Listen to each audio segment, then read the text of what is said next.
hasta que ya puede ser demasiado tarde y tener presentaciones clínicas o sintomáticas ya bastante marcadas.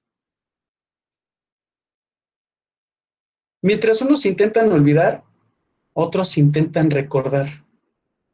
Estas fotografías fueron galardonadas precisamente porque abordan este tema. Este es un fotógrafo italiano que convivió con esta pareja durante un tiempo en donde el esposo es quien padecía la enfermedad de Alzheimer y ella dedicada se encargó a cuidarlo todo el tiempo, recordándole día a día quién es. Hay que recordar que este tipo de pacientes van a padecer una enfermedad que se llama síndrome de Capgras. El síndrome de Capgras se caracteriza porque la persona que lo está padeciendo tiene la sensación de que todas las personas que conforman su círculo cercano han sido cambiadas por personas de características similares y tienen un comportamiento belicoso hacia ellos, se vuelven agresivos, se vuelven huraños. Este es un golpe anímico muy fuerte para los cuidadores primarios, para las personas que van a estar día a día recordándoles quiénes son, qué vida era la que tenían y por dónde es que la llevaban encaminadas. Vamos a platicar de algo que tal vez pueda ser muy interesante para nosotros, personal de la salud, pero que pocas veces nos preguntamos, ¿cómo es que pasa esto? ¿Qué es lo que sucede con la enfermedad de Alzheimer? ¿Qué lo va a provocar? Bien, cuando nosotros vamos envejeciendo, va a haber un proceso degenerativo normal en la corteza cerebral, ¿sí? Nosotros debemos de aprender a tratar a los pacientes como médicos o como personal de salud y debemos de tomar en cuenta al paciente y a la familia en todo momento. Básicamente, aquí estamos viendo un cerebro normal, inclusive aquí si alcanzan a ver mi puntero, del lado derecho, del lado izquierdo, perdón, puede ser un cerebro completamente normal sin importar la edad. Puede ser un paciente de 70 años y tener un cerebro aparentemente normal. Obviamente va a haber procesos degenerativos que se van a ir marcando o se van acentuando más conforme va avanzando la edad. Los pacientes con Alzheimer tienen una disminución o una involución del cerebro en el que se va haciendo más pequeño. Estas partecitas se llaman cisuras. Estas se van haciendo más pequeñas porque se van disminuyendo la cantidad de células o de neuronas que lo van conformando. Todo el tejido alrededor de ellas se va degenerando y va a ir muriendo gran cantidad de neuronas. Esto se va a llamar atrofia y va a ser principalmente cortical. O sea, ¿esto qué quiere decir? Que la corteza cerebral se va haciendo más pequeña y las funciones que tiene que realizar las va a realizar de manera deficiente o va a empezar a dejar de realizarlo. Que quede claro, no todos los pacientes de la tercera edad tienen por qué presentar este tipo de deterioros, ¿sí? Obviamente, no es normal que una persona que envejezca empiece a presentar todo esto. Hay personas de 80, 90 años que tienen una función cognitiva completamente normal. Ahora, ¿qué es lo que va a llevar a que estas neuronas empiecen a morir más que en otros pacientes? Hay diferentes teorías que nos van a hablar sobre el por qué o cómo es que se lleva a cabo este deterioro neuronal. Nos vamos a basar específicamente el día de hoy en tres teorías de las más importantes que existen a través o a lo largo de la descripción de lo que es la patología de Alzheimer. Tenemos estas tres hipótesis que son de las más reconocidas. La primera va a ser algo que se llama beta-amiloide, ¿sí? Habitualmente las neuronas tienen una proteína que está en las neuronas, en toda la membrana, ¿sí? Esta proteína se va a empezar a metabolizar, la va a cortar por algo que se llama secretasas, para que estas secretasas la puedan romper, la vuelvan hidrosoluble y pueda irse a torrente sanguíneo para que se pueda desechar, ¿sí? Aquí, ¿qué es lo que está pasando? Aparentemente en estos pacientes, la secretasa, que está aquí dibujadita como tijeritas, va a generar esto, el amiloide que va a ser poco soluble y se va a unir con otros amiloides que van a formar una masa o un conjunto de amiloides grandes y se van a empezar a conjuntar, van a ser depósitos grandes de beta-amiloides. A esto también se le ha llegado a llamar placas seniles, ¿sí? Esta proteína se va a empezar a agregar y agregar y agregar, y esto va a generar un mecanismo tóxico hacia las neuronas, ¿sí? Esta es la primera hipótesis. La segunda hipótesis tiene relación directa, aunque no se ha descrito bien el mecanismo, tiene relación con la de los beta-amiloide. Esta proteína es la proteína tau, ¿sí? Es esta segunda. Como bien saben, las neuronas tienen patitas que se llaman dendritas o axones, ¿sí? Estos axones son tubos largos, largos que van a permitir la comunicación interneuronal, o sea, la famosa sinapsis. Esta sinapsis, ¿qué es lo que va a hacer? Va a permitir la comunicación, como ya lo comenté, la comunicación interneuronal, obviamente para que se lleven a cabo los procesos neuronales de manera correcta, ¿sí? ¿Qué es lo que pasa con la proteína tau? Aquí, como podemos ver en la imagen, tenemos un axón. En la imagen de arriba es un axón formado de manera normal. Esta aquí, como dice, la proteína tau va a ser un estabilizador de las dendritas. O sea, ¿qué es lo que va a hacer? Se va a unir en diferentes sitios de la dendrita para poder conformar el axón y este pueda llegar lejos, ¿sí? Pero el problema va a ser cuando en estas personas se ha encontrado que la proteína tau no va a estar funcionando de manera normal. Esta se le llama o se le va a denominar como hiperfosforilación. Y esta proteína tau, en lugar de unirse a la dendrita o al axón de la neurona, va a dejarla desprotegida y se va a unir entre ella. Va a hacer lo que les decía hace un rato, que pasa algo similar con las beta-amiloide, que van a empezar a formar cúmulos de proteína tau. Entonces, esto va a desencadenar en la degradación o en la degeneración de mi axón. Ya no voy a tener este cable largo, se desestabiliza y empieza a haber degradación de los microtúbulos de la neurona, ¿sí? Y la tercera ley o la tercera regla estipulada es las células de la microglía. Para los que no sepan qué es la célula de la microglía, las células de la microglía van a ser las células especializadas en dar soporte nutrimental, soporte estructural y soporte de defensa a mi sistema nervioso central, ¿sí? Se empieza a desestabilizar todo, desde la proteína tau y el beta-amiloide. Parecina que esta beta-amiloide va a tener afectación directa sobre las células de la microglía, ¿sí?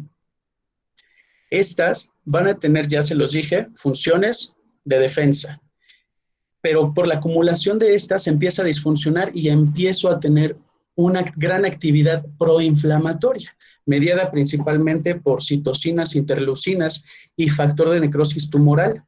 Estas van a tener un mecanismo neurotóxico que va a actuar directamente sobre las neuronas y las va a matar, por así decirlo. Dentro de las funciones de las células de la microglía va a ser la reducción de las sinapsis viejas, por así decirlo. Entonces, su función normal es comer o degradar las sinapsis viejas, pero cuando empiezan a activarse de manera indiscriminada, empiezan a comerse sinapsis a lo largo de cualquier parte del encéfalo, ¿sí? Aquí estamos haciendo un zoom, ¿sí? Como pueden ver en la imagen superior, tenemos lo que es una neurona saludable, por llamarla de alguna manera, y en la parte inferior tenemos lo que es una neurona enferma. Si se dan cuenta, esos túbulos que se ven de colores representarían el axón de la neurona. Y si se dan cuenta, yo tengo ahí mi proteína tau, que está generando estabilización o está dando el soporte para que el axón se conforme. En la parte de abajo, como ya platicamos, hay una sobreagregación de proteína tau, de mi beta amiloide, y empieza a haber degeneración. Van a conllevar o van a orillar a la neurona a que genere algo que se llame apoptosis, ¿sí? Porque ya se da cuenta que está mal y empieza a degradarse, empieza a programar su muerte. Al programar su muerte o al morir la neurona, obviamente ya no va a haber conexión entre una neurona y otra, ¿sí? Y si pusiéramos nosotros aquí los mecanismos que platicamos, el beta-amiloide lo teníamos aquí en la membrana, ¿sí? Se empieza a agregar y la secretasa dijimos que no va a empezar a funcionar de manera adecuada. Entonces se empieza a formar cúmulos grandes de secretasa fuera de la neurona y también dentro de la neurona. Va a destruir completamente la neurona, ¿sí? ¿Cómo lo va a hacer? Por la toxicidad que va a presentar. Aquí afuera tenemos a las células de la microglia, que ya dijimos que también va a tener un mecanismo directo por el incremento de la proteína tau y por el incremento de la beta amiloide, y esto va a generar la liberación de radicales libres y células proinflamatorias, ¿sí? Ya lo dijimos, factor de necrosis tumoral, interleucinas, etcétera. Entonces voy a empezar a llevar a cabo degradación progresiva de mi sistema nervioso central. Esto no es tan rápido, por eso es que vamos viendo diferentes fases o diferentes etapas en la enfermedad de Alzheimer, en donde nos vamos a dar cuenta que el paciente va a ir con una progresión escalonada o una progresión lenta de la enfermedad, ¿sí? Como lo decía en un principio,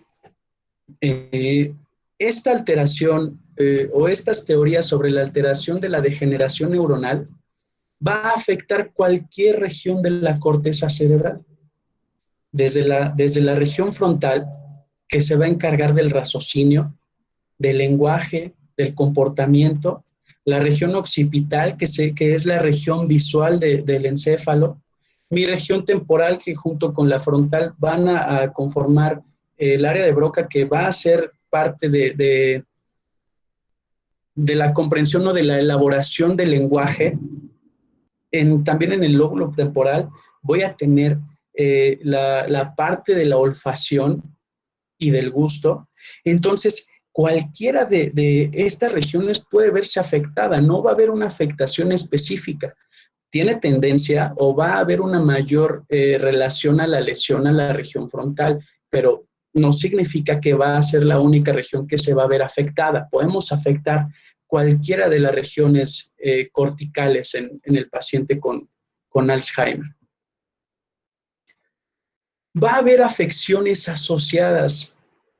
Cuando vemos a un paciente con Alzheimer, hay que pensar en otro tipo de problemas. El paciente con Alzheimer va a ser un paciente vulnerable en su totalidad.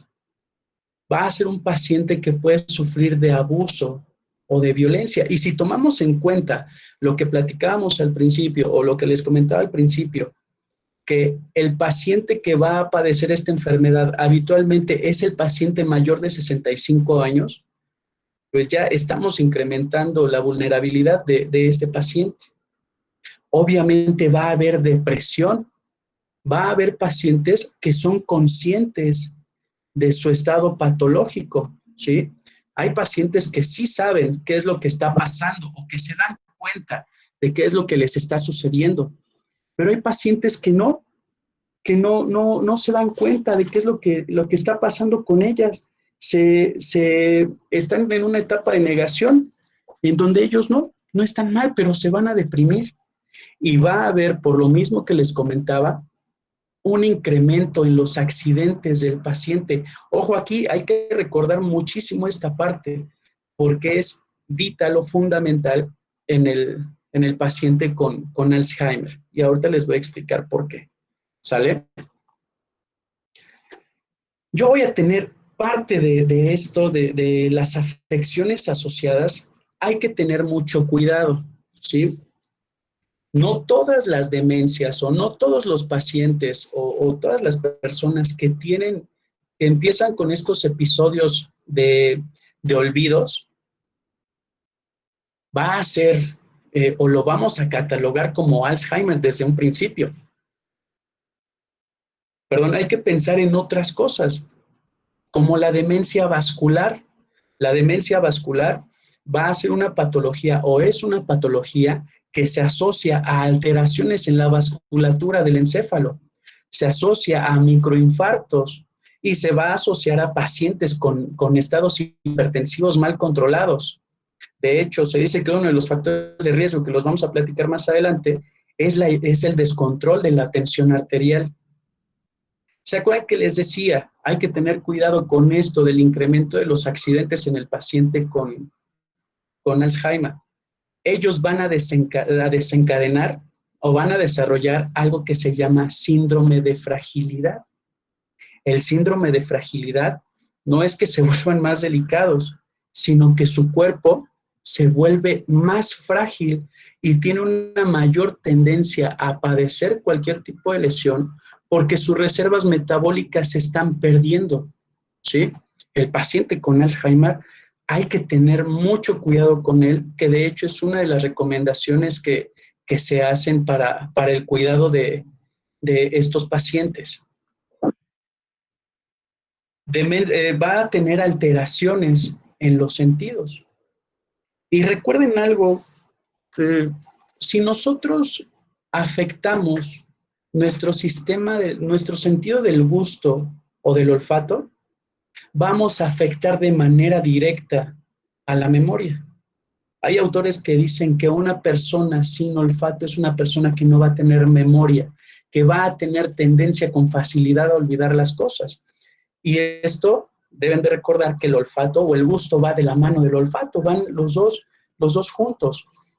Cuando, por ejemplo, ustedes van de visita a algún lugar o alguien les ofrece un guiso que les recuerda mucho su etapa de la niñez, lo primero que recuerdan es, mi mamá o mi abuelita o tal tía guisaba esto de tal manera. Hay aromas que los van a transportar a lugares. Hay fragancias que les van a recordar personas, eventos específicos de su vida, tanto buenos como malos. Entonces, cuando el paciente con Alzheimer empieza a tener alteraciones en los sentidos, esto va a incrementar la severidad del problema. Y algo muy importante que no debemos de dejar pasar, que era algo que les platicaba también al principio, nosotros cuando vemos a un paciente, sin importar si somos médicos o somos personal de salud, debemos de hacerlo de manera integral y también pensar en la familia, porque la familia va a ser parte fundamental en que el paciente lleve su tratamiento de manera adecuada y obviamente que no presente ninguna otra alteración o ninguna otra complicación. Entonces hay que voltear a verlos cuando presentan el síndrome del cuidador o el síndrome de burnout, en donde ya no aguantan, en donde son los primeros en quebrarse y no va a haber un cuidado adecuado del paciente con Alzheimer. ¿Sí? Yo voy a tener factores de riesgo. ¿Cuáles van a ser los factores de riesgo? Y no me estoy brincando nada, porque igual y ahorita alguien dice, oye, pero ¿cómo va a ser el diagnóstico? ¿Cuáles van a ser las manifestaciones clínicas? Antes de empezar con las manifestaciones clínicas, quiero que tengan o que presten mucha atención en esta parte, porque gran parte de lo que puede generarnos en algún momento cualquier tipo de demencia, incluido Alzheimer, se centra en los factores de riesgo que yo voy a tener. Voy a presentar factores de riesgo endógenos y exógenos, o sea, internos y externos.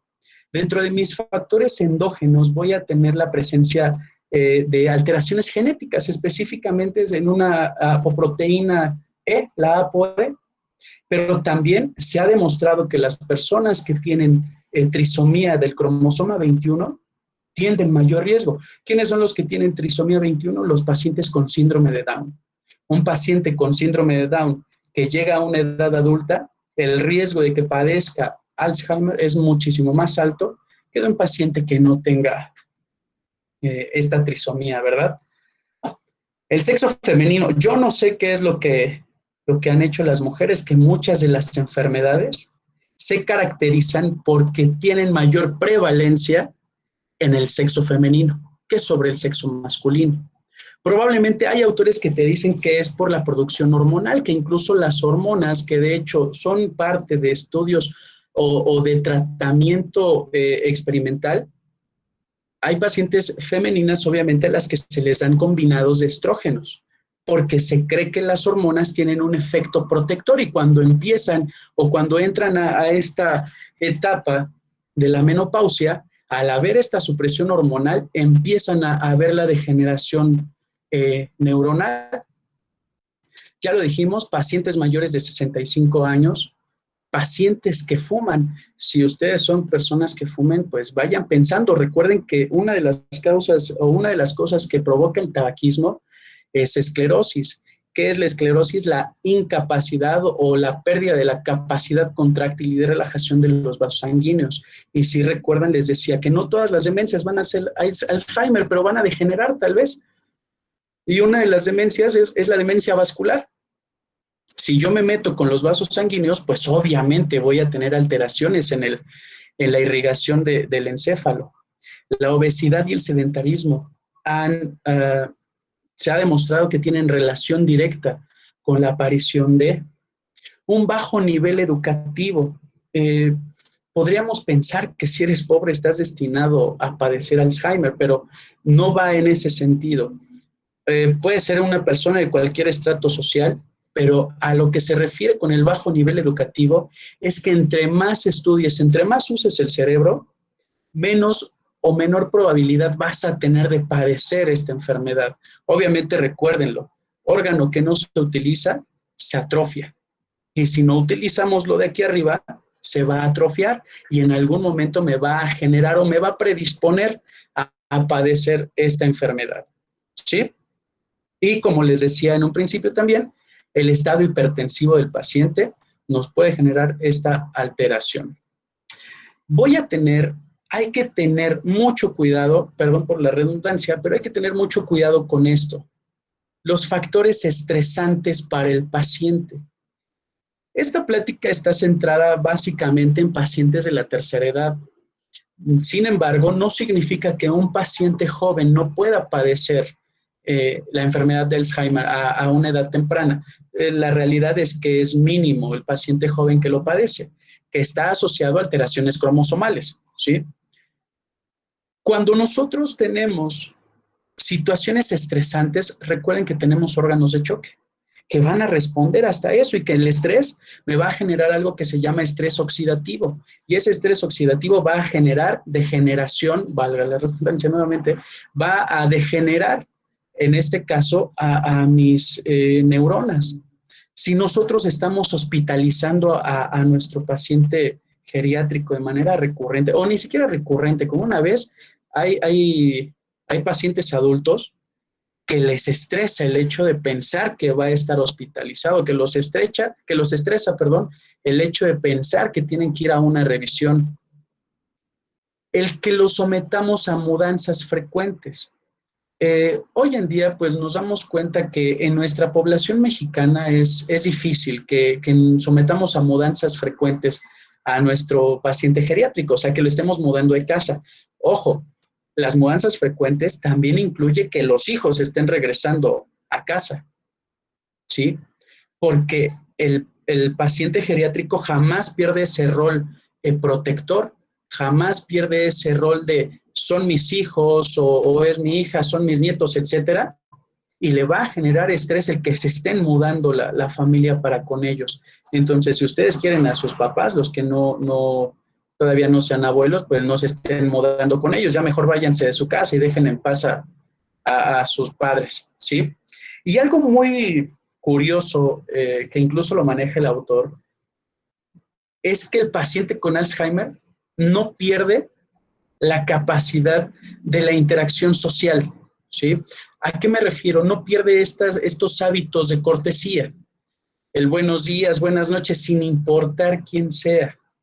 Su rutina e intenta llevarla tal cual la llevaba siempre. Obviamente va a haber modificaciones, pero es curioso que el paciente no va a modificar esto. Si era una persona que todos los días salía y decía buenos días a medio mundo, va a seguir haciéndolo. Esta acción no se va a modificar, ¿sí? Ahora sí, ¿cuáles van a ser las manifestaciones clínicas que va a presentar el paciente con Alzheimer? Lo primero que nosotros pensamos es que se te empiezan a olvidar las cosas y ya, eso es un dato de que ya tienes Alzheimer. Incluso muchos lo decimos de broma, cuando se nos olvida algo, ay, el alemán ya está sobre mí. Hoy me pasó varias veces pues soy relativamente paciente joven, entonces pues el alemán ya está sobre mí y ya voy a empezar a tener problemas. Pero hay que tener cuidado también con otro tipo de manifestaciones clínicas que no propiamente van a ser esta pérdida de la memoria a corto plazo. Voy a tener problemas para la comprensión y la articulación del lenguaje. Esas veces que estoy, híjole, es que no sé cómo decírtelo. Hay que tener cuidado con nuestros alumnos porque siempre que les preguntamos, esa es su respuesta. No sé cómo explicarlo, profe.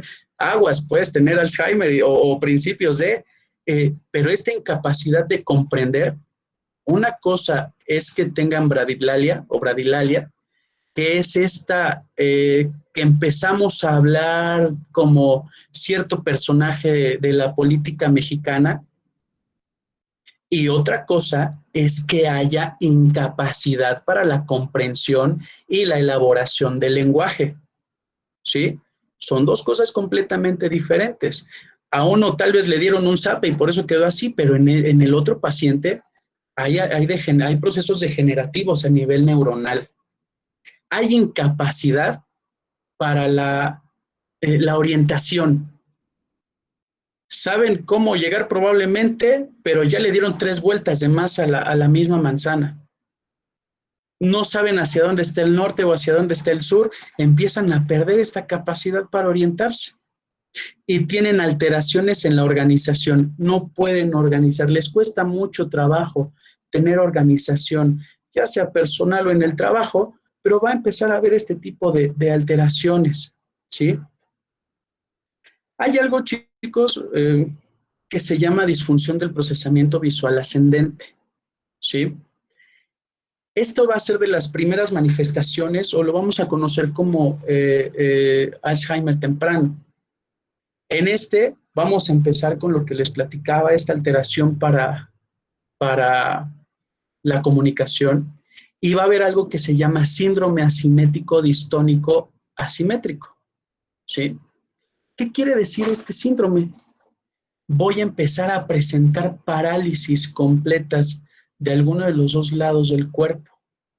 Va a haber rigidez, a diferencia de cuando tenemos un evento vascular cerebral y genera alteraciones igual corporales, en donde se empieza a colgar la carita, se me fue el nombre, perdón, una tromboembolia, perdón. Aquí hay rigidez, a diferencia de la otra que hay un estado laxo, o hay un estado de laxitud. En el síndrome asimétrico distónico asimétrico hay rigidez de una de las dos partes del cuerpo, ¿sí? Esto es un dato característico de un proceso inicial o de un estadio inicial de la enfermedad por Alzheimer, ¿sí? En los estadios tempranos, yo voy a presentar algo que se llama daño cognitivo leve, ¿sí? Aquí ya hay pérdida de la memoria, esta ya se vuelve más notoria, tanto para el paciente como para la familia. Ya cuando nosotros tenemos estos datos clínicos o este dato clínico específicamente, podríamos decir que el 50% de esos pacientes va a evolucionar en 4 años a la enfermedad de Alzheimer ya en un grado más elevado, ¿sí? La enfermedad de Alzheimer es asintomática en sus etapas tempranas, ¿sí? Aquí como algo que les platicaba al principio van a ser los marcadores celulares, ¿sí? Que va a ser la hormona tau, y la A beta, ¿sí? Estos marcadores ya se van a empezar a incrementar, ya se van a empezar a acumular en el líquido cefalorraquídeo. Recuerden que no va a ser a nivel sanguíneo porque están perdiendo esa capacidad de poderse eliminar. ¿Sale? Debemos de tener mucho cuidado con el paciente. Si no tenemos cuidado en un momento inicial, voy a empezar con las complicaciones. Una de las principales complicaciones es que el paciente va a perder esa capacidad para realizar compras sencillas. Va a llegar al supermercado, al mercado, a la tienda y no va a saber qué es lo que tenía que comprar. No va a saber discernir entre qué es lo que necesitaba y qué es lo que no necesitaba. Esto obviamente me va a traer alteraciones a nivel laboral, va a intervenir en su vida cotidiana. El paciente ya no va a poder manejar, ya se va a volver un riesgo para todos nosotros el hecho de que un paciente esté manejando, ¿sí? Va a tener incapacidad para seguir indicaciones sencillas. No va a saber qué hacer cuando alguien le diga qué es lo que tiene que hacer. Y obviamente va a desencadenar en que el paciente se puede salir y no volver. Se puede perder ese paciente, porque lo platicaba hace un momento, pierde esa capacidad de ubicación, ¿sí? Aparte, algo que también lo iba a platicar un poquito más adelante, pero creo pertinente mencionarlo ahorita, platicábamos que puede haber cualquier alteración independientemente de la región cerebral. Va a haber alteraciones a nivel visual, pero no que esté alucinando cosas o que vea cosas donde no existen. Las alteraciones visuales van a ser de la propiocepción, va a perder esa capacidad de poder distinguir profundidades o distancias. Entonces tú pones a manejar a alguien que no distingue profundidades o distancias y vas a tener un caos tremendo con esa persona. El diagnóstico del Alzheimer va a ser netamente clínico. Para esto existen dos tipos de test. Un test inicial, que es el test Mini-Mental State Examination, el cual nos va a hacer una serie de preguntas y nos va a dar un puntaje superior a los 27 puntos, lo vamos a considerar como un paciente normal. Dentro de los rubros que vamos a tener en este paciente, son preguntas muy sencillas, como se hacen en la consulta externa: ¿en qué año estamos? ¿Qué estación del año es? ¿Qué día es? ¿En qué mes está? ¿En qué día de la semana está? Por cada una de estas preguntas le vamos a otorgar un punto al paciente, obteniendo un puntaje máximo de 5 puntos. Nuestra siguiente, la primera es la orientación temporal, la siguiente es la orientación espacial. ¿En qué lugar estamos? ¿Saben dónde está ubicado? ¿En qué lugar en qué área específica de este lugar nos encontramos? En la sala, en el comedor, en caso de que estemos en una casa, si estamos en el hospital, estamos en urgencias, en un piso, etcétera. ¿En qué lugar del país estamos? ¿En qué lugar de la República? ¿En qué delegación o en qué alcaldía nos encontramos? Y obviamente, ¿en qué país es en donde estamos? Si el paciente contesta todo esto bien, igual le damos un punto por cada pregunta. La siguiente parte es uno de fijación y me va a hablar de un recuerdo inmediato. Es muy importante recordar que Alzheimer vamos a iniciar con pérdida de la memoria a corto plazo y va a ir degenerando a mediano y a largo plazo, ¿sí? Entonces, en esta parte del Mini-Mental State, le vamos a comentar 3 palabras sencillas. Hay una versión en inglés y una en español, pero pues obviamente hagamos la que es en español. Esta traducción es de España, entonces nosotros adecuémoslo a palabras comunes para nuestro lenguaje, ¿sí? Por ejemplo, le dices peso, techo y computadora, ¿sí? Te lo tiene que repetir en un segundo. Luego, se pide nuevamente al paciente que lo repita, ¿sí? Por cada vez que el paciente lo repita, lo vamos a hacer como un máximo de 6 veces. Si el paciente lo repite bien, le vamos a otorgar un punto por palabra. Obviamente aquí vamos a tener un máximo de 3 puntos. Y nos vamos a pasar a la parte del cálculo. Muy importante, recuerden que un paciente debe de ser autónomo, perdón. Debe de tener esa capacidad de poder ir a realizar compras a la tienda, al supermercado y tener la capacidad de realizar cuentas sencillas.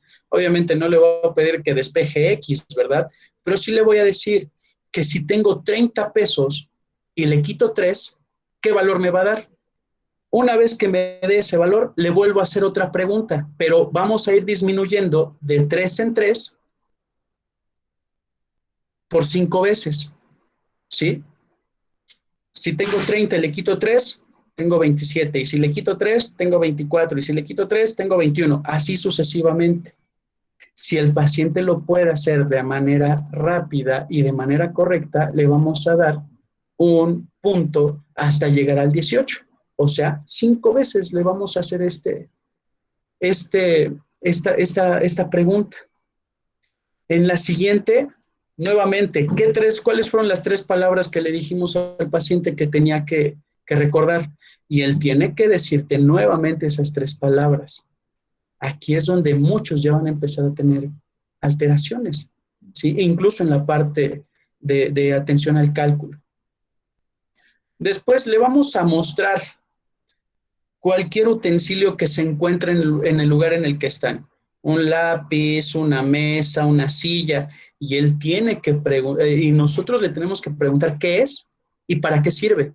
Y él debe de tener la capacidad de responder para qué es, para qué sirve, si tiene algún color.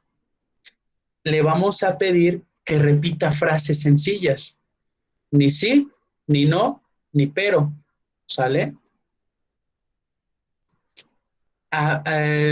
Lo tiene que repetir. Si lo repite de manera adecuada, le vamos a dar un punto. Debe de ser capaz de obedecer órdenes. Pedirle que siga una orden sencilla. Recoja el bolígrafo, cierre la puerta, levántese. Va a tener que ser capaz de leer, ¿sí?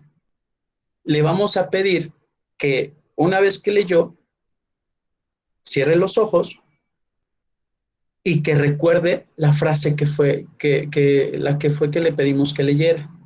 Le vamos a pedir que escriba y le vamos a pedir que dibuje 2 figuras geométricas, ¿sí? Si nosotros obtenemos un puntaje superior a 27 puntos, es un paciente normal. Es un paciente que probablemente tenga o algún otro tipo de demencia. Y ojo, la depresión también puede generar demencia en el paciente adulto, ¿sí? Todos los cambios que va a ir surgiendo el paciente conforme va creciendo, por llamarlo de alguna manera, va a ir desencadenando que el paciente empieza a presentar depresión, ¿sí? Que tal vez se tomaba 16 cervezas y aguantaba y ahorita se toma 3 y ya está muy borracho, eso le va a poder generar depresión, cosas que hacía que ya no va a poder hacer. Este va a ser nuestro primer método diagnóstico, clínico, netamente, y Mini Mental State Examination. Pero voy a tener otro, ¿sí? Es el Montreal Cognitive Assessment, ¿sí? Este es un poco más complejo, pero va a funcionar como para reforzar el primero, ¿ok? Yo voy a tener otro tipo de métodos diagnósticos que me van a poder ayudar a realizar, valga la redundancia, el diagnóstico, y este va a ser con neuroimágenes. Una tomografía axial computarizada, una resonancia magnética, una tomografía por emisión de positrones, un PET, o por estudios de laboratorio, que va a ser la extracción, de líquido cefalorraquídeo, en donde vamos a buscar la presencia de biomarcadores que nosotros podemos encontrar pacientes con sintomatología leve y con ausencia de biomarcadores. Y esto no significa que el paciente no lo tenga.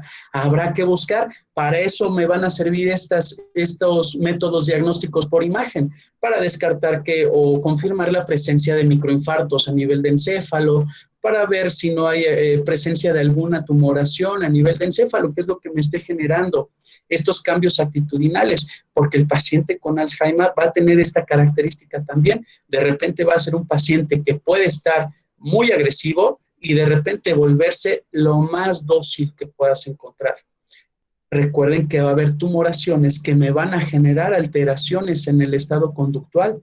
También va a haber alteraciones hidroelectrolíticas que me van a generar alteraciones, valga la redundancia, en el estado conductual del paciente. ¿Sí? Muy bien. ¿Cuál va a ser el tratamiento para el paciente con Alzheimer? Hoy en día incluso hasta se habla de una vacuna anti-AB. Esta se está trabajando, se está manejando en España, pero realmente no ha presentado una respuesta positiva para el tratamiento de Alzheimer. El tratamiento lo vamos a dividir dependiendo del estadio en el que se encuentra el paciente. Yo lo voy a dividir en tratamiento farmacológico, en tratamiento de sostén o de soporte y modificación en mis hábitos higiénico-dietéticos. Ya me vi en esa parte, pero bueno, lo ideal, lo recomendable es la utilización de agendas y recordatorios que estén por toda la casa. Esta es una cuchara y te sirve para comer el helado, esta es la alacena y te va a servir para guardar los platos, este es el fregadero, etcétera. ¿Sí? Hay que incrementarle las actividades placenteras a nuestro paciente de la tercera edad. Nosotros suponemos, no sé en qué momento lo llegamos a pensar, que el hecho de que se vuelve un paciente de la tercera edad significa que ya no tiene derecho a divertirse o significa que ya no tiene derecho probablemente de bailar o de salir o de platicar. Una persona de la tercera edad tiene un sinfín de anécdotas, de enseñanzas que a nosotros como generación joven, y tal vez me estoy colgando de la generación joven, nos va a servir para no cometer errores o para lo que ustedes quieran. Van a ser una gran escuela. Si a ellos les gusta tejer, hay que ponernos a tejer con ellos, aunque sea intentarlo. El estarles estimulando esta parte placentera les va a ayudar. Recuerden que si de por sí un paciente de la tercera edad se vuelve como un niño chiquito, un paciente que padece Alzheimer, con mayor razón se convierte en un niño pequeño, al que hay que tenerle el doble de paciencia, al que hay que explicarle no una vez, sino todo el tiempo las cosas, y que desafortunadamente, tal vez por los estilos tan agitados de vida que tenemos en la ciudad, olvidamos esa parte y delegamos esa responsabilidad a alguien más, a un cuidador. Pero recuerden que nadie va a cuidar a nuestros seres queridos como lo haríamos nosotros mismos. Que si no hay de otra, que si no trabajas, pues no come y no se la van a pasar cantando para que él esté bien, pues ya son situaciones extraordinarias. Otra de las características u otra de las recomendaciones para el manejo del paciente con Alzheimer, por esto les decía que ya me vi de viejito con Alzheimer, porque se recomienda el consumo de cantidades moderadas de vino tinto, no de cualquier tipo de alcohol, ¿sale? De vino tinto específicamente, así como el consumo de café, probablemente porque el café es un estimulante. El consumo de pescado, el consumo de folatos, ácido fólico, todas estas verduras verdes y el consumo de vitaminas E y C. Esto le va a ayudar al paciente y obviamente no solo al paciente con Alzheimer, a todos nos va a ayudar a llevar una vida adecuada, hábitos higiénico-dietéticos adecuados. El ejercicio va a ser una de las actividades que más va a ayudar y que obviamente se tiene que practicar, no a los 60 años, pensando que a los 65 probablemente ya me dé Alzheimer. Hay que practicarlo, se habla que incluso desde los 30 años hay que empezar a llevar una vida saludable para evitar este proceso degenerativo de mi corteza cerebral. Ya si estamos ante la presencia de una afectación más severa, pues ya nos vamos al tratamiento farmacológico. el donepsilo, 10 miligramos al día, la ribastacmina, 6 miligramos cada 12 horas, la galantamina, 24 miligramos igual al día, o la remantina, 10 miligramos cada 12 horas, que muchas veces estos medicamentos no van a presentar una mejoría significativa en el paciente. Esta es una enfermedad degenerativa netamente, va a ir degenerando al cuerpo conforme más pase el tiempo, ¿sí? Estos medicamentos, ¿qué es lo que hacen? Incrementan la cantidad de dopamina en el cerebro. O sea, incrementan la cantidad de neurotransmisores para que pueda haber una adecuada estimulación del mismo, ¿sí? La actividad física y mental, obviamente está, les reitero, todas estas medidas, salvo las farmacológicas, no deberían de estar limitadas para el paciente de la tercera edad y mucho menos solo para el paciente con Alzheimer. El ejercicio es fundamental, no solo para prevenir el Alzheimer, sino para prevenir otro tipo de enfermedades metabólicas como diabetes, prevenir la obesidad, obviamente.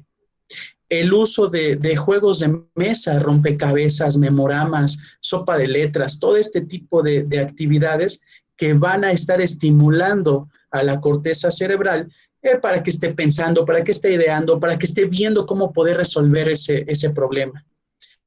Y también se menciona que el aprender idiomas es un factor protector. ¿Se acuerdan que les decía que uno de los factores de riesgo va a ser la baja actividad intelectual o el bajo nivel educativo?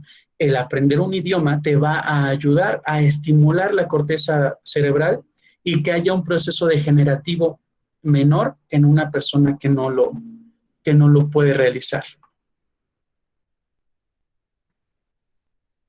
¿Qué hacer? Esto es sumamente importante, dado también debemos de pensar nosotros en nuestras doctrinas como Colegio Guadalupano Plancartino, y debemos de pensar más allá, no solo en, mira, pues ya le dije que le dé de comer bien y que salga a caminar con él y platique con él un ratito.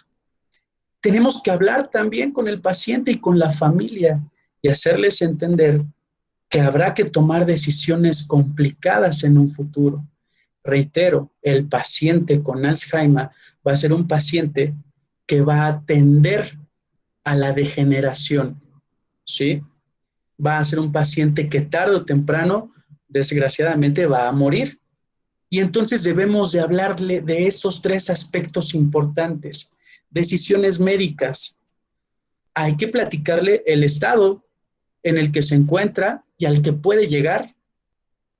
¿Qué hacer si pues en un momento desafortunado hay que tomar la decisión si requiere que se le den maniobras avanzadas de reanimación o no? Hay pacientes que ya no lo desean. Nuestra obligación como personal de salud es salvaguardar la integridad de nuestros pacientes, pero también debemos tomar en cuenta que un paciente con Alzheimer ya está en un estado degenerativo tremendo y que habrá que hacerle saber si hay algún límite en algún momento para ya no hacer nada, si ya no quiere tratamiento, si ya no quiere reanimaciones, etcétera. Decisiones legales que debe de tomar el paciente mientras está bien mentalmente, por así decirlo. ¿Quién va a tomar las decisiones cuando el paciente ya no sea capaz de? Cuando el paciente fallezca. ¿Quién va a tomar la decisión, por ejemplo, o quién le va a ayudar con el testamento? ¿Quién se va a encargar del trámite del testamento? Si tiene algún problema legal, ¿quién se va a encargar de regularlo? Todo este tipo de situaciones o detalles legales que pueden ir saliendo cuando el paciente empieza a degenerarse, ¿qué es lo que va a querer? ¿Que lo entierren o que lo cremen? Van a decir, bueno, ¿y eso qué tiene de legal? Bueno, hay ciertos trámites legales también ahí, pero es parte de la plática que hay que tener con el paciente. Y no esperarnos o esperanzarnos a una falsa idea de que probablemente no degenere tanto o tan rápido y que probablemente se muera de otra cosa y sea capaz en su momento de decidir qué es lo que quiere. Hay que prever todo este tipo de decisiones o todo este tipo de circunstancias para que el paciente también esté lo más tranquilo posible. Recuerden que dijimos, evitarle factores estresantes a mi paciente con Alzheimer. Y por último, y no por nada importante, las decisiones económicas. ¿Quién se va a hacer cargo de los pagos de deudas, de los pagos hospitalarios, de los pagos, etcétera, que se tengan que hacer, del manejo de alguna herencia, del manejo de algún seguro? Tenemos que ser muy claros con la familia y con el paciente de que debe tener bien estipulado qué es lo que vamos a hacer en estos 3 rubros que considero son los más importantes. Si ustedes en algún momento encuentran que hay algún otro rubro que no se marcó, también habrá que platicar con él, ¿sí? Hay gente que lucha por olvidar, pero hay otros tantos que están luchando por recordar, por recuperar su vida. Para quienes no ubiquen esta imagen, hay una película que se llama The Notebook. En español le pusieron Diario de una Pasión o El Diario de Noah, en donde aquí sí se cumple la regla: paciente femenina mayor de 65 años que padece Alzheimer y que empieza a desarrollar este síndrome en donde desconoce a su pareja, no sabe quién es. Y él está con ella día con día, platicándole y tratando de hacerle recordar todo lo que vivieron cuando eran jóvenes. El paciente con Alzheimer no es un paciente que se vuelva un lastre, es un paciente que requiere mayor atención. Es un paciente que desafortunadamente está viviendo un caos mental y emocional por dentro. Al perder la identidad, al perder toda esa capacidad de recordar, y nosotros tenemos que ser ese soporte para ellos, para no dejarlos caer más de lo que la enfermedad los está haciendo caer. Muchísimas gracias. Si tienen alguna duda o algún comentario, con gusto los leo.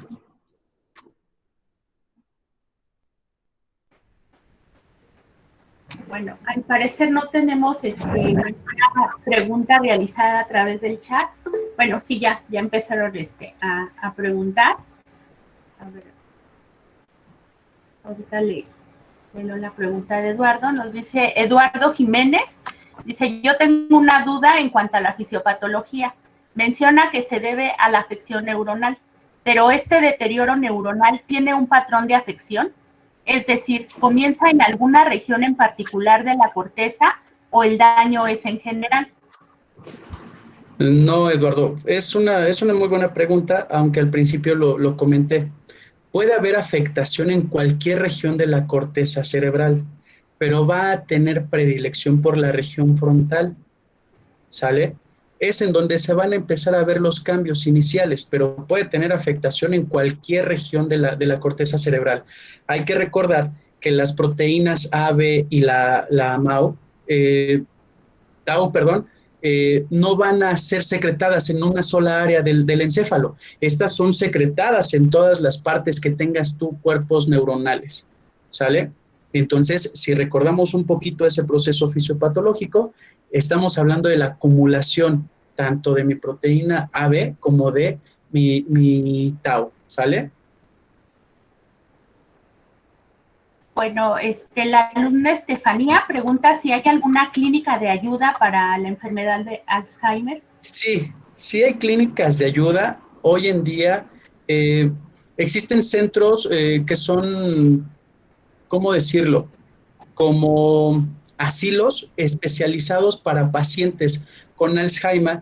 Habitualmente en este lugar te aceptan a pacientes que ya se encuentran en un estadio muy avanzado, cuando debemos de recordar que muchos de los pacientes llegan a tomar o adoptar conductas belicosas, o sea, se vuelven agresivos, incluso obviamente no recuerdan que eres su familia. Ellos te ven como una persona extraña. Entonces hay lugares especializados en donde tú puedes llevar a tu paciente.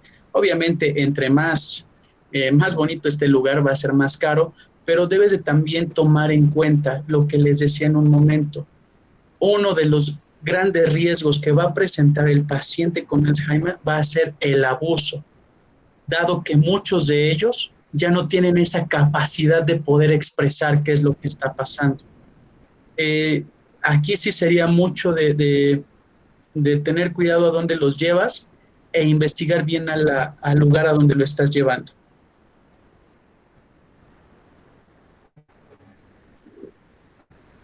Bueno, nos pregunta Jonathan si existe alguna ley que ampare a las personas con Alzheimer. Ok, una ley como tal establecida para un paciente con Alzheimer, pues no, que yo sepa, si hay alguien que sepa algo diferente, también lo leo con todo gusto, pero no, que yo sepa una ley específica para la integridad del paciente con Alzheimer, no, hay garantías para todos los pacientes que van a ser globales para todos ellos, pero no para uno en específico, para un sector de esta población en específico. Marilulu nos pregunta si hay alguna señal en particular para poder decir que el paciente sufre esta patología. Ok, no hay datos específicos, como lo platicábamos al principio de esta plática, valga la redundancia, va a haber manifestaciones cognitivas en donde sí va a haber como tal pérdida esporádica o episódica de la memoria, pero también va a haber alteraciones que no son propiamente cognitivas, ¿sí? Esta incapacidad de ubicarte, esta incapacidad para formular alguna o expresar alguna idea. A todos nos ha pasado que en algún momento es de, híjole, lo tenía en la punta de la lengua, pero ya no sé cómo decirlo. No hay, desgraciadamente, no hay un dato específico que nos oriente a un diagnóstico temprano.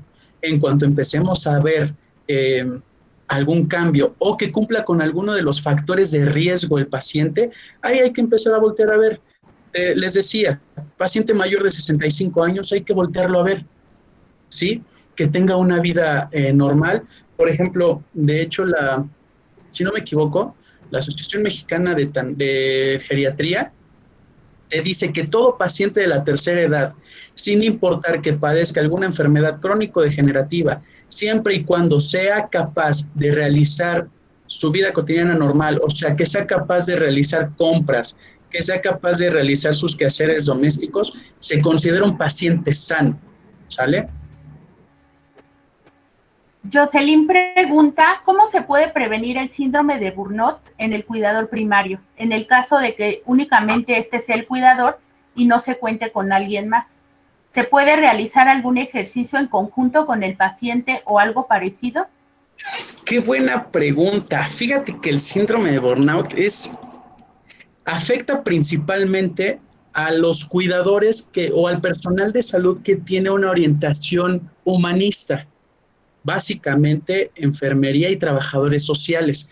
Y no porque los médicos no seamos humanistas, pero hay ocasiones en las que te centras más en la patología. El síndrome de burnout se va a caracterizar porque es un síndrome o es una situación en donde el cuidador ya está cansado, ya no quiere saber nada del paciente. Si de hecho, una de las recomendaciones para prevenir la violencia contra el paciente con Alzheimer es la rotación y el descanso del cuidador primario. Debe de existir siempre otra persona que lo esté ayudando. Difícilmente vas a encontrar ejercicios de relajación, los vas a tener en un momento, pero recuerda que el paciente con Alzheimer va a ser un paciente que se vuelve bastante difícil en su manejo. Y si a eso le sumamos la intolerancia que se va sumando, va a ser muy complicado que el cuidador primario no vaya a desencadenar en algún momento el síndrome de burnout. Todos se llegan a cansar en algún momento. El maestro Juan Carlos, bueno, da respuesta a la pregunta de Jonathan y él nos dice que en el artículo 73 de la Ley General de Salud quizá pudieran encontrar algo acerca de la respuesta a la pregunta que Jonathan nos hizo. Gracias, Samantha pregunta si esta enfermedad es hereditaria y si existe probabilidad de que alguien la pueda padecer. Sí, claro. Va a tener un componente genético, como lo habíamos platicado. Cuando una persona de tu familia presenta esta enfermedad, es muy probable que alguien de sus hijos o de rama siguiente la vaya a padecer. Aparte, recuerda, el componente genético o hereditario. Si tú tienes algún familiar que tenga trisomía 21, el riesgo de que se presente en algún otro va a ser alta. Y como lo platicaba al principio, se va a ver afectación mayoritaria en los pacientes que tienen esta alteración genética del cromosoma 21 y también por alteraciones en las proteínas Tau, ¿sale? Cuando hay una persona en tu familia que lo padece, muy probablemente va a haber alguien más que lo padezca. Nos preguntan hasta qué grado puede afectar la salud mental de los familiares esta enfermedad. Va a ser altísimo el grado, a tal escala que toda la familia se puede desentender de su familiar. Una de las maneras más sencillas de desentenderte de tu familiar, incluso no solamente del paciente con Alzheimer, sino del paciente de la tercera edad, es cuando lo empiezas a relegar de las actividades cotidianas de la familia. Cuando empieza a haber este rechazo por parte de la familia, ya en ese momento estamos hablando de que la salud mental de la misma familia ya está siendo afectada, ¿sí? Realmente esto puede llegar a desintegrar familias como cualquier otra enfermedad, Nancy.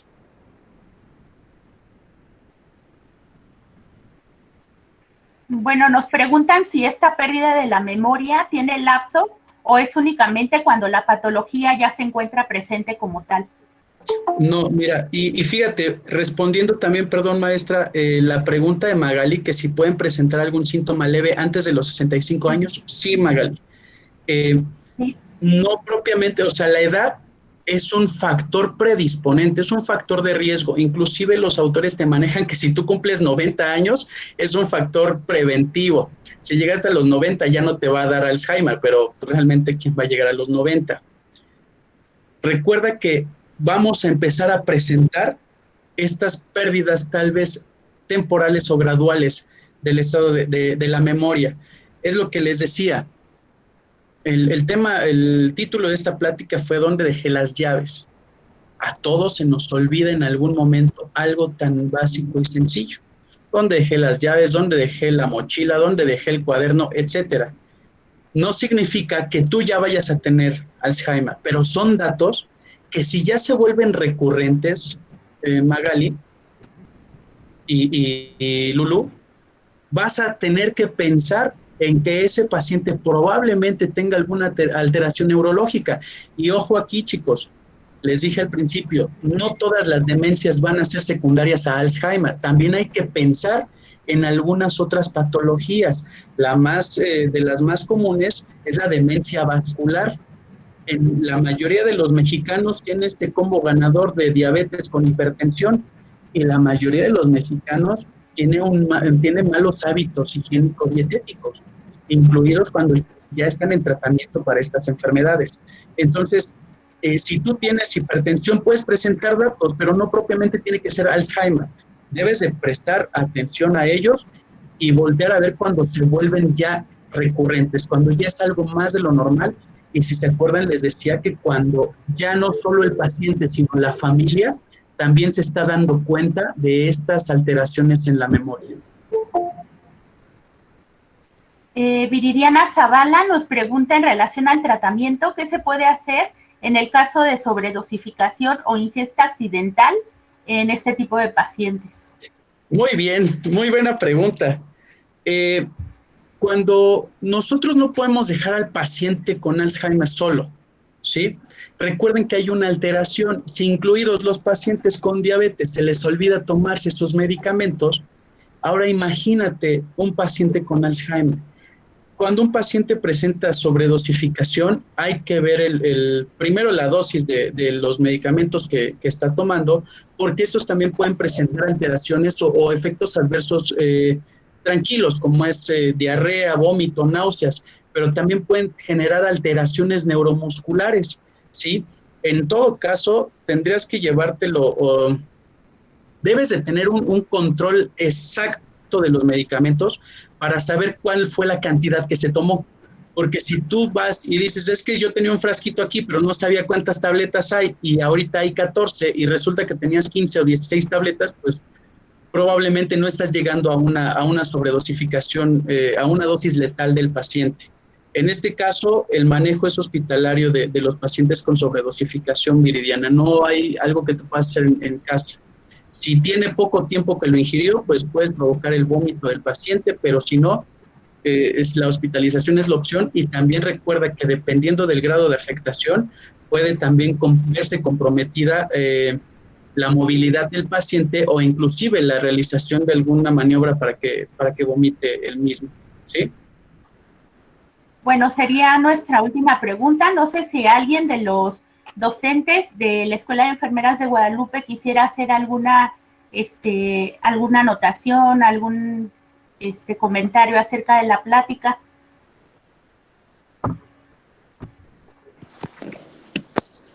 Maestra Carla. ¿Sí me escuchan? Sí. Hola, buenas tardes. Respecto a lo que preguntaba la alumna Beatriz, en cuanto a las clínicas, está la Asociación Mexicana de Alzheimer y está la Alzheimer México, que es una institución de asistencia privada, donde precisamente puede ir el familiar del paciente que esté padeciendo este tipo de problemática o de situación, y ahí ellos los canalizan al lugar pues más acorde dependiendo la situación del paciente. Esa es mi aportación. Muchas gracias, maestra. ¿Hay alguien que quisiera hacer alguna otra aportación?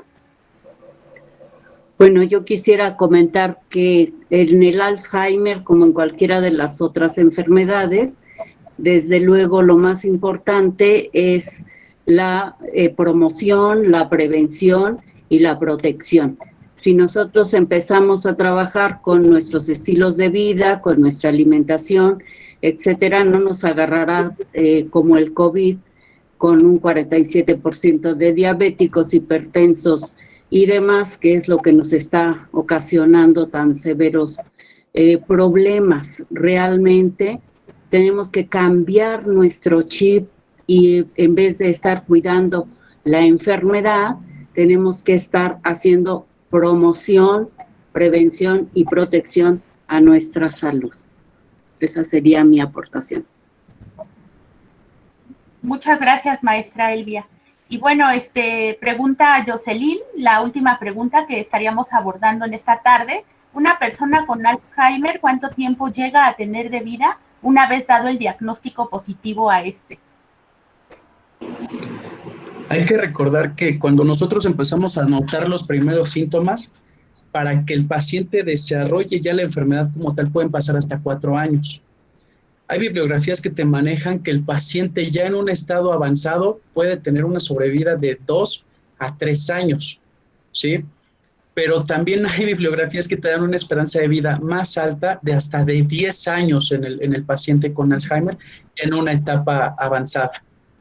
Entonces, esto va a depender mucho del grado de degeneración que se presente en el mismo, ¿sí? Recuerda que no en todos va a evolucionar de la misma manera, en unos va a ser tal vez de una forma más agresiva que en otros.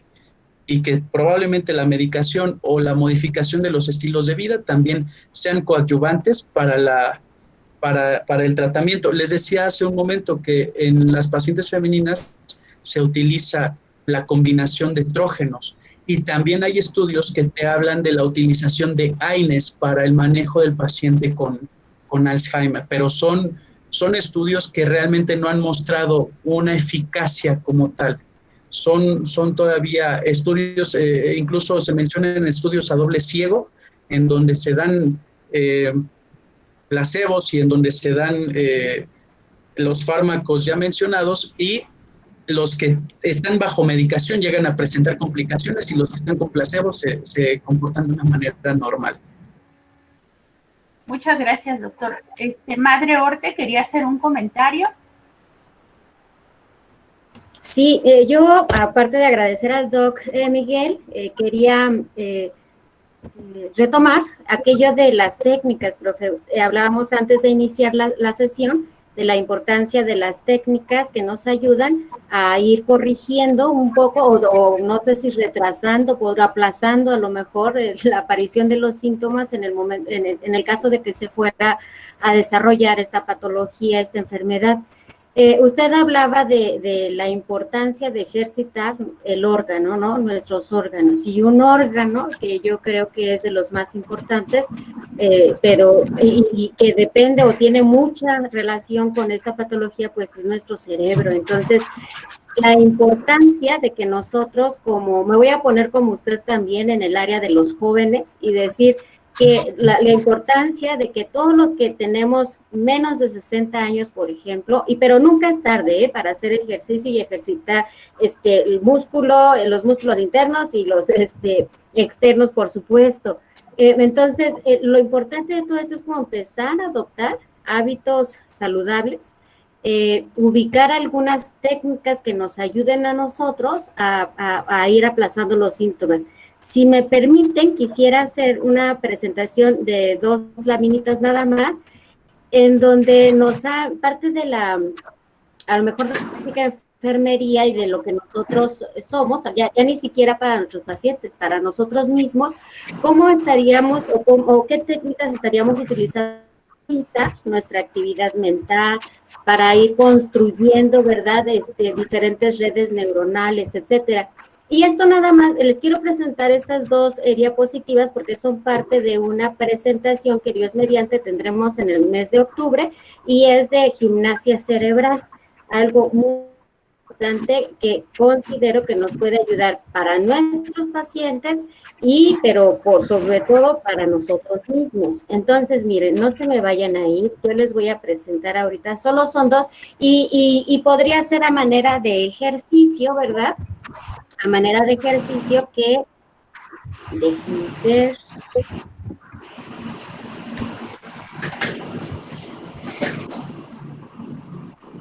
ahí se ve, ¿verdad? No. ¿No se ve? No. No, madre. Voy. Ya se ve. Ahora sí. Sí, ahora sí. Sí, ahora sí. Bueno, les decía que parte del tema del Doc Miguel, pues decía, ¿no? Como de la importancia de las técnicas, de encontrar qué para que pudiéramos nosotros hacer trabajar nuestro cerebro. Y estas son unas técnicas que les quiero compartir, sobre todo este tipo de ejercicios que nos ayuda, como les decía hace un momento, a agilizar. Fíjense, por ejemplo, esta lámina, ¿no? Dice que con este ejercicio nosotros conectamos el cerebro integralmente. Todos nuestros lóbulos los podemos integrar cuando hacemos este ejercicio. Algo muy sencillo. ¿En qué consiste? Lo podemos hacer en este momento. Fíjense, nosotros iniciamos, si ven aquí mi puntero, dice que si estamos sentados como estamos en este momento, mirando de frente a nuestra computadora, vemos, ¿verdad?, que iniciaríamos aquí trazando una línea imaginaria, no con las manos, solamente con los ojos. Entonces, seguiríamos, si estamos de frente a nuestro monitor, empezaríamos del lado izquierdo, ¿verdad? Poco a poco seguimos la línea, nos quedamos en un punto, solo con los ojos, bajamos del lado derecho y luego hacemos una línea por debajo de nosotros, ¿sí? Solamente con los ojos. Esta actividad tan sencilla la podemos hacer las veces que necesitemos como concentrarnos. Esas veces que dices que están hable y no entiendo nada. Tú te pones al frente del monitor o sentadito como estés y dices, a ver, voy a tratar de reconectarme, de estar en la plática, de estar en la sesión de clase, etcétera. Y este ejercicio nos ayuda mucho. Otro ejercicio. Este es un ejercicio que, según los estudiosos de la neurolingüística, dicen que activa las terminaciones neuronales. Y en este caso es prácticamente lo mismo que el anterior, pero aquí incluye otras líneas más, en donde si estamos del lado, iniciamos del lado izquierdo, la parte de arriba, sobre nuestra cabeza, trazaríamos nariz hacia la derecha,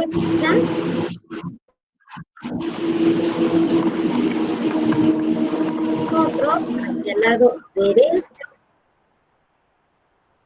y luego cruzamos para terminar en donde iniciamos. Y en teoría, nuestras terminaciones neuronales en este momento están más activas. Y no sé si lo hicieron, pero seguramente habrán sentido alguna cuestión de práctica y de mucha práctica. Y uno que a mí me gusta mucho y que lo hago continuamente porque me ayuda mucho, no es este. El otro luego se los paso también, pero por ejemplo, y aquí les pediría de favor que pudiéramos decirlos todos, a ver si fuera posible, que pudiéramos hacer esta dinámica, que pudieran prender sus cámaras, que pudieran encender sus micrófonos, y la idea es esta. Ustedes ven que está el abecedario en letras azules, A, B, C, D y E, etcétera. Y que debajo de cada una de las letras del abecedario está una letra, que es la I y la D, que quiere decir I, izquierda, y la D es la derecha. Entonces, ¿qué es lo que vamos a hacer? La idea es que nosotros vayamos mencionando la letra del abecedario, pero levantando el brazo izquierdo o derecho según proceda, y ven, por ejemplo, que en la letra E y una J. Ahí dice juntos, elevamos los brazos, ¿sale? Entonces, hacemos este ejercicio. ¿Y ya prendieron sus cámaras? Sí. ¿Están ahí? Ya. Sí. Ahí está. Sí. Bueno, yo no veo las cámaras. ¿Alguien más las ve? Sí, sí, madre. Sí, ¿no? Sí están bien. Sí, ahí me van diciendo quién se equivocó para luego de mandarle el ejercicio. Todos, ¿sale? Dijimos que vamos a empezar a la 1, a las 2 y a las 3. ¿Qué sigue? A, B, B, C, Sí.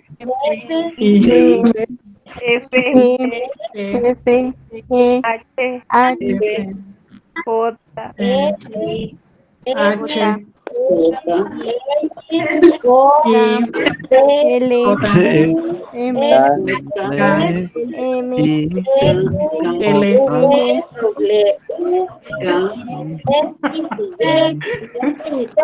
¿Quién terminó?